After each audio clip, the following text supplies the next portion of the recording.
A bum. No job, no maintenance, no life. But how do you become a bum, and what happens when someone who been there write a story about his experience? You get this masterpiece of an anime. There's no doubt about it. This is a conspiracy.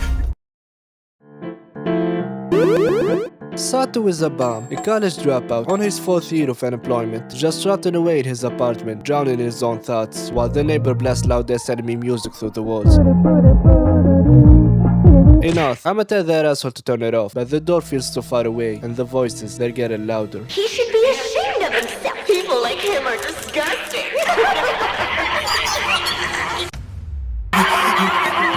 But it wasn't always like this. Nah, he used to be just a normal nonchalant high schooler, but one day, he did something he wasn't supposed to do. He tried to show off in front of the house, but his car declined. Ever since that day, weird things started to happen, almost like the whole world turned against him. Yeah, it's gotta be a conspiracy. In this world, 99% of conspiracies are either lies or rage bait on TikTok. But if you do the math, that means 1% is real. The N.H.K, a secret organization, is plotting against him. They're the reason he dropped out of college, the reason he has no job, no bitches. Yeah, it's all coming together now. This dude is batshit crazy. Sato is beyond being a bum. He's delusional, pathetic, probably not right in the head either. Just on the first episode, you wonder how can a person reach this level of sadness and how will he ever escape it. The answer presents itself in some random girl. Her name is Misaki. She saw him crush out over being a bum firsthand, yet for some reason, she decided to help him. Fuck that. I'ma fix it with porn. The fuck is depression? Just go, bro. Take a good look at yourself.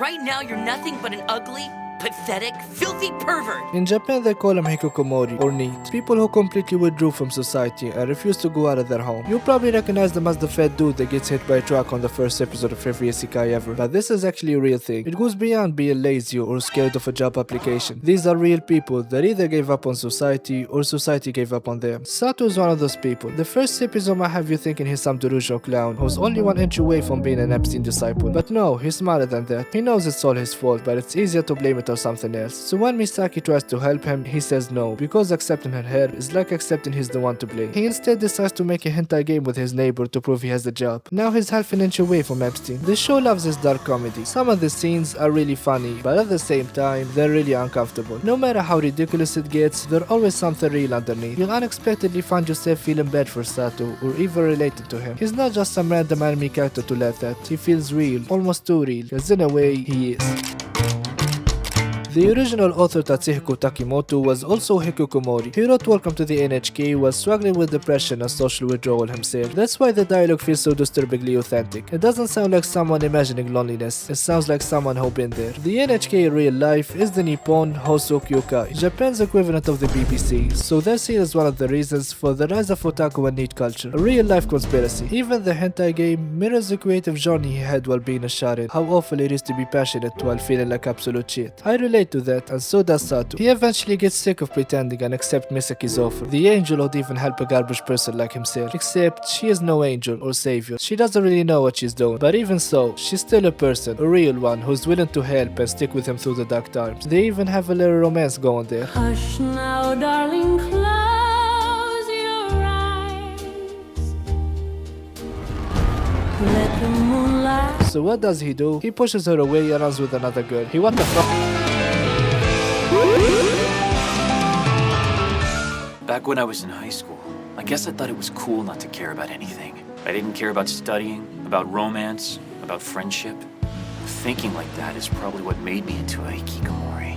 The choices that you make determines what kind of person you are. Cartoon Network or Nickelodeon, Xbox or PlayStation, Chainsaw Man Son or JJK Dora. The choices make the man, but it doesn't always work in a linear way. Everyone has their own idea of what's the right and the wrong choice is, and taking what everybody thinks is the right choice doesn't always guarantee it's the right choice for you. But still, there's a system to how things are. You're expected to pursue a higher education, get a good job, and become an active member of society. That's why when you fail to achieve any of these things like Saru here, you'd obviously feel like a failure, like you don't deserve love or any kind of salvation. There's no way someone like Misaki would ever love or try to help someone like me. She's obviously tricking me, trying to get me like everyone else. And as much as I wanna tell him how much of a dumbass he is, I do kinda get it. Sato is a weird case. He's too far gone, too pathetic, but you can't help but feel bad for him, cause it might have been you in his place. You might not be the that much of a bomb, but everybody had days where they felt they didn't belong. Days where you didn't want to get out of bed, where it felt like the whole world was closing in on you, even though you know it wasn't. I know I did. When everyone around you has moved on, but you feel stuck in time. Am I following my dreams, or am I just escaping? The line gets more blurry every passing day, and you can't help but ask yourself, what even is the right choice? We know Sato did not make the right choice, that's why he ended up the way he is, but what about his senpai? She did everything right, finished her education, got a good job, and a successful boyfriend who loves her. And yet, she might be more unhappy than he is. So now you got two choices. The girl that's trying to help you for whatever reason, or the girl that's trying to drag you into more misery. Fuck it, give me the Chainsaw Man-san. Tatsuhiko Takimoto was also Hikikomori, so he knows how easy it is for people at their lowest to make more mistakes, being stuck in an endless cycle of always making the wrong choice, from following his senpai into a suicide pact like an idiot, to falling for the most obvious scam ever, and to the worst of them all, being online. Welcome to the N.H.K. was made in the early 2000s. The PS2 has just come out, the big Zack was still getting ready to steal the greatest idea of all time, and the internet was getting bigger than ever. So it's no wonder a lot of needs with nothing to do all day fell into the rabbit hole. A whole new world out there that defies imagination. You're free to do whatever you want, even get a furry girlfriend. You can spend hours sharing or playing video games. There is no need to go out or interact with the real world. You can just stay here and live out your greatest fantasy. But that's just it though, it's just a fantasy, none of it is real. More than 20 years later, the online culture has gotten worse than ever. Basement dwellers, Reddit, Discord, TikTok, OnlyFans, Instagram, Twitter, fucking Fortnite. So many ways to lose track of time that you forget that you're a real person that needs to eat, sleep, and touch grass once in a while. Just like Sato, he forgets all about the game he's making, all the progress he made throughout the show. He doesn't just revert back, he gets even worse. I didn't even think that was possible. It took his homeboy literally catfishing him to get him out of there.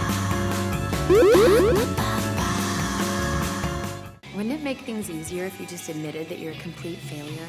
Come on, just admit it. Come on, just admit it. Come on, just admit it.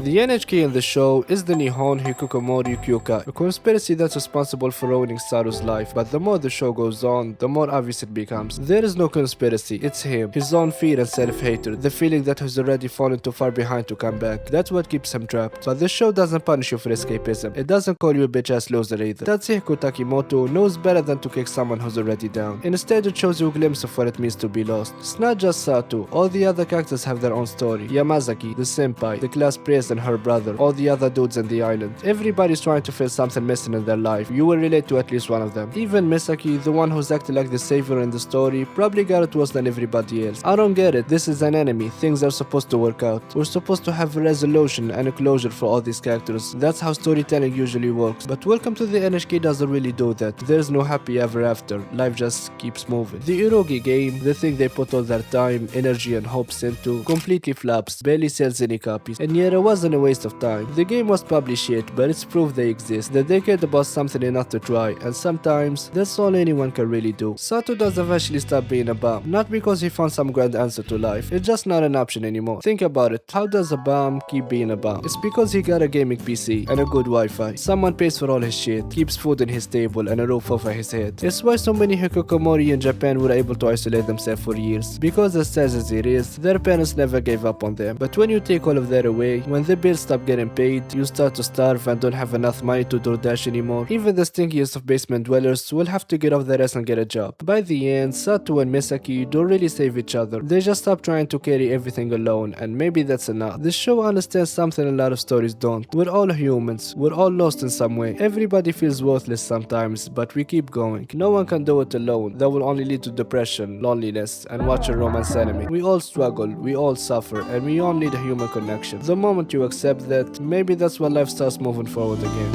I don't know how long it'll last, but damn it, I'll give it the best I've got.